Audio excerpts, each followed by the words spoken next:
అభిరుచి మీ అభిరుచి.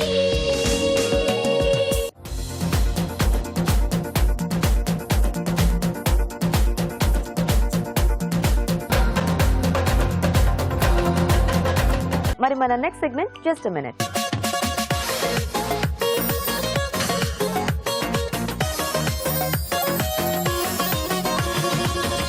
సో రాజుగారు జస్ట్ మినిట్ లో ఏం రెసిపీ? అందరి ఫేవరెట్ అండి. అందరి ఫేవరెట్ ఎస్. బజ్జీలా? కాదు, దహీ పూరి. ఓకే. ఓ చాటా? Yes. Dahi puri yes. Fast గా చేసుకుని ఫాస్ట్ గా తినేయాలి. తినేసేయచ్చు. ఎస్. Okay okay. మరి దహీ పూరి తయారీకి కావాల్సిన పదార్థాలు ఏంటో చూద్దాం. దహీ పూరి తయారు చేయడానికి కావాల్సిన పదార్థాలు: పానీపూరి పూరీలు 8, పెరుగు 1 కప్పు, ఉడికించిన బంగాళదుంపలు 2, తరిగిన ఉల్లిపాయ 1, ఉడికించిన బఠానీలు 1/2 కప్పు, కారం బూందీ కొద్దిగా, కారం తగినంత, ఉప్పు తగినంత, గ్రీన్ చట్నీ కొద్దిగా, కట్టామీఠా చట్నీ కొద్దిగా, జీలకర్ర పొడి 1 teaspoon, chaat masala 1 teaspoon, నల్లుప్పు చిటికెడు, కొత్తిమీర కొద్దిగా. ఓకే, మరి దహీ పూరి కావాల్సిన పదార్థాలన్నీ చూసారు కదా రాజుగారు, మొదలు పెడదామా? ఓకే.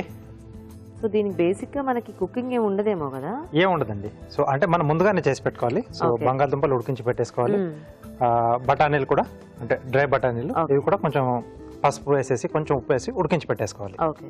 ముందుగా ఒక బౌల్లో ఈ ఉడికించిన బంగాళదుంపలు మెది పెట్టేసుకున్నామండి. దీంట్లో ఉడికించిన బఠానీలు, ఓకే,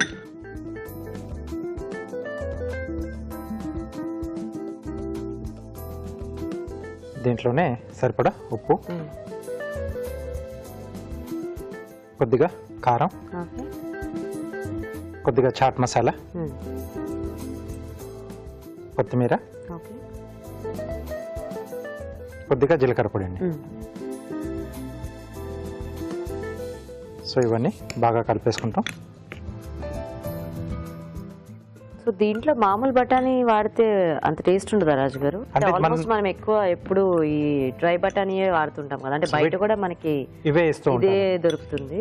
సో అంటే పచ్చి బఠానీకి దీనికి కొంచెం ఆ టేస్ట్ లో కొంచెం డిఫరెన్స్ ఉంటుంది కదండి. ఓకే. సో దీంట్లో మెయిన్ గా ఏంటంటే ఎండు బఠానీ అయితేనే కొంచెం బాగుంటుంది. దీనికి కొంచెం పసుపు ఉప్పు వేసి ఉడికిస్తాం కదా. అవును. సో ఆ టేస్ట్ అనేది కొంచెం బాగుంటుంది. డిఫరెంట్ గా వస్తుంది. ఎస్ అండి. ఓ ఇప్పుడు ఇంకా అది పెట్టేసుకుని సర్వ్ చేసేసుకోవటమే. ఓకే. సో ఇవన్నీ కొంచెం మనం స్టఫింగ్ వచ్చే వీలుగా కొంచెం మనం హోల్డ్ చేసి పెట్టేసుకోవాలి. సో ఈ దహీ పూరికి కొంచెం మంచి సైజ్ చూసి కాస్త ఎక్కువ హాలోగా ఉన్నవైతే బెటర్ కదా. స్టఫింగ్ కొంచెం ఎక్కువగా వస్తుంది. యా. సో ఇలా అన్ని ముందుగా మనం రెడీ చేసి పెట్టేసుకోవాలి. ఓకే. సో ఒకసారి రెడీ చేసి పెట్టుకుంటే ఒకసారి సర్వ్ చేసుకొని ఫాస్ట్ గా తినేయచ్చు, లేకపోతే మళ్ళీ మెత్తగా అయిపోతూ ఉంటాయి. ఎస్. సో మీరు అవి రెడీ చేస్తుంటారా రాజుగారు? మేము చిట్కా చూసేస్తాము. ఓకేనండి. ఓకే, ఇప్పుడు మనం ఒక చిట్కా చూద్దాం.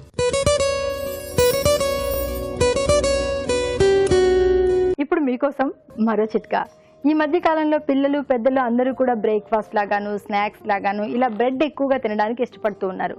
బ్రౌన్ బ్రెడ్ అయితే ఆరోగ్యానికి మరీ మంచిది కూడా. మరి బ్రెడ్ చాలా రోజుల పాటు అంటే అట్లీస్ట్ 1 వీక్ వరకు అయినా తాజాగా ఉండాలి అంటే ఈ బ్రెడ్ ప్యాకెట్ మధ్యలో బంగాళాదుంపని కట్ చేసి కనుక ఉంచినట్లయితే బ్రెడ్ చాలా రోజుల వరకు తాజాగా ఉంటుంది. చిట్కా చూసారు కదా. సో రెడీయా రాజుగారు? రెడీ అండి. సో ఇప్పుడు దీంట్లో ఈ బఠానీ ఆలు స్టఫింగ్ ఉంది కదండి. ఓకే. సో ఇదంతా ఫుల్ చేసేసుకుందాం. సో బఠానీ ఫుల్ గా మ్యాష్ చేసి అక్కర్లేదు అంటే మరి మెత్తగా ఉడికిపోయిందండి అది. ఓకే. సో కాబట్టి మనం తినేటప్పుడు సాఫ్ట్ గానే ఉంటుంది. ఓకే.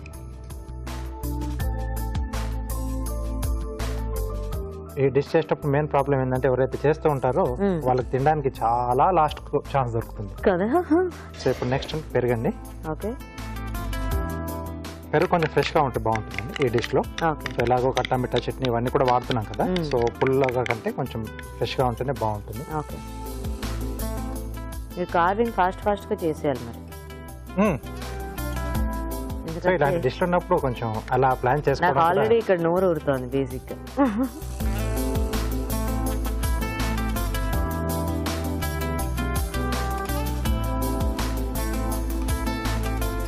సో దీంట్లో మిర్చి చట్నీ, ఓకే,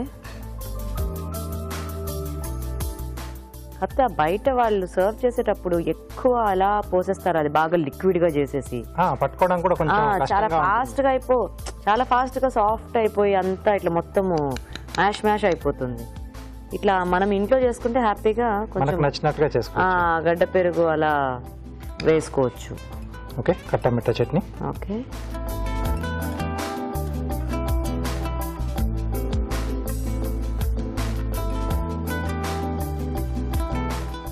సో మెయిన్ గా ఉండాల్సినవి ఉల్లిపాయలు,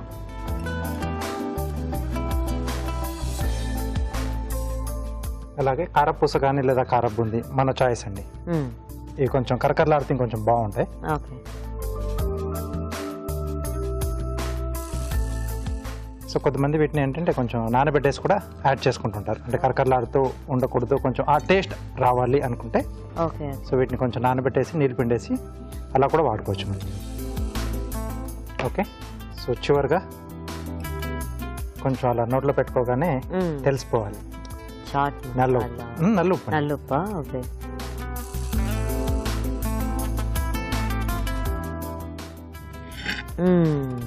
ఓకే, నాకే ఇస్తున్నారా? మీకే ఇస్తున్నాను. ఓకే, జాగ్రత్తగా చూస్తారని. జాగ్రత్తగా అలా చూస్తూ ఉంటా. ఎస్. ఆహా, ఎంత మంచి ఫ్లేవర్ వస్తుందో. సో టొమాటోతో బటర్ ఫ్రై చేస్తున్నాండి. ఓకే,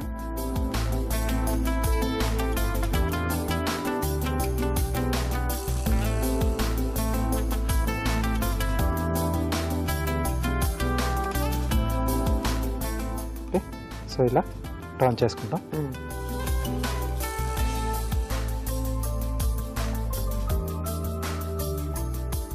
ఈ స్కిన్ పీల్ చేస్తున్నానండి, జస్ట్ అంటే ఓపెన్ చేస్తున్నాను.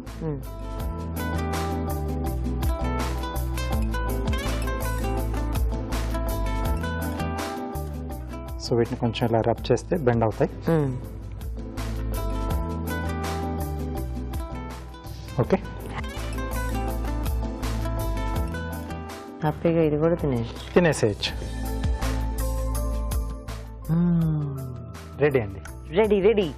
ఓకే, మరి దహీ పూరి రెడీ. టేస్ట్ చూసే ముందు తయారీ విధానం ఇంకోసారి చూద్దాం. దహీ పూరి తయారు చేసే విధానం: ముందుగా ఉడికించిన బంగాళదుంపలు మెదిపి ఒక బౌల్లోకి తీసుకోవాలి. దీనిలో ఉడికించిన బఠానీలు, ఉప్పు, కారం, చాట్ మసాలా, కొత్తిమీర, జీలకర్ర పొడి వేసి బాగా కలిపి కాసేపు పక్కనుంచాలి. పూరీల మధ్యలో ఆలు మిశ్రమం, పెరుగు, గ్రీన్ చట్నీ, కట్టమీఠా చట్నీ, ఉల్లిపాయ ముక్కలు, కారం బూందీ, నల్లుప్పు వేసి సర్వ్ చేసుకుంటే దహీ పూరి రెడీ.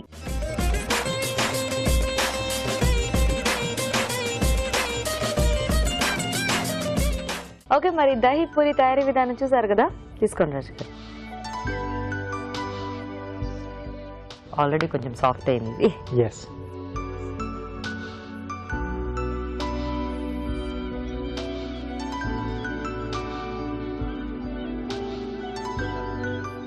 మెయిన్ గా చాట్ ఐటమ్ తినేటప్పుడు మాటలు తక్కువగా ఉంటాయి.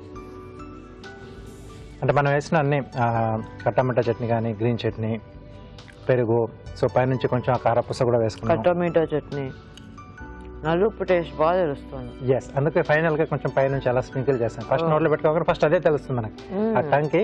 సో ఆ ఫ్లేవర్ బాగా తెలుస్తుంది. బాగుంది. సో ఇంకొంచెం స్పైసీ కావాలంటే పైనుంచి కొంచెం కారపొడి లేదా జీలకర్ర వేస్తారు కదా, కొంచెం కారపొడి, అంటే బయట కొద్దిగా కలర్ఫుల్ గా కనపడడానికి అలా వేస్తాను నేను. ఏంటంటే ఇక్కడ మనం ఆ స్టఫింగ్ లోనే మనం అన్ని యాడ్ చేసుకున్నాం. సో మనకి ఎలా కావాల్సి అలా సర్వ్ చేసుకోవచ్చు. ఫైనల్ గా టేస్ట్ అనేది ఇంపార్టెంట్. ఎస్. అండ్ ముఖ్యంగా ఇప్పుడు ఇలాంటివి బయట తినాలన్నా ఒక్కొక్కసారి మనకు కొంచెం హైజీనిక్ గా ఉంటుందా లేదా, లేకపోతే అది ఎలా ఏంటి అనేది డౌట్స్ ఉంటాయి. ఎస్. సో చాలా సార్లు కూడా మనం అంటే పానీపూరి కూడా ఇంట్లో ఎలా చేసుకోవాలో చూపించాం, వాటర్ కూడా. సో అవన్నీ కూడా ఒకసారి ఇవి ఎలాగో మనకి మార్కెట్ లో దొరుకుతాయి కాబట్టి ఇబ్బంది లేదు, హ్యాపీగా అవి తెచ్చేసుకుంటే మిగతా ప్రాసెస్ అంతా చాలా ఫాస్ట్ గా చేసుకోవచ్చు. చాలా టేస్టీగా ఉందండి దహీ పూరి. మీరు కూడా హ్యాపీగా చూసారు కదా, సో ట్రై చేసేయండి. ఇప్పుడు ఒక చిట్కా చూద్దాం. ఇప్పుడు మీకోసం ఎన్టీఆర్ మసాలా వారి చిట్కా. ముద్దపప్పు, నెయ్యి, ఆవకాయ, నెయ్యి, ఇలాంటివి అందరూ ఈ కాంబినేషన్స్ లైక్ చేస్తారు. కానీ కొలెస్ట్రాల్ భయంతో ఈ మధ్య నెయ్యి వాడకం చాలా మంది తగ్గించారు. మరి చిన్నపిల్లలకి, ఎదిగే పిల్లలకి నెయ్యి అనేది చాలా మంచి ఆహారం. కాబట్టి నెయ్యి ఫ్రెష్గా కాచుకునేటప్పుడు, అంటే వెన్న కాచుకుని నెయ్యి తయారు చేసుకునేటప్పుడు నెయ్యి తాజాగా ఉండాలి, సువాసన భరితంగా ఉండాలి అనుకుంటే నెయ్యి కాచేటప్పుడు అందులో ఒక తమలపాకు వేసి నెయ్యి బాగా కాగిన తర్వాత తమలపాకు తీసేసాం అనుకోండి, నెయ్యి సువాసన భరితంగా ఉంటుంది, చాలా రోజుల పాటు తాజాగా ఉంటుంది.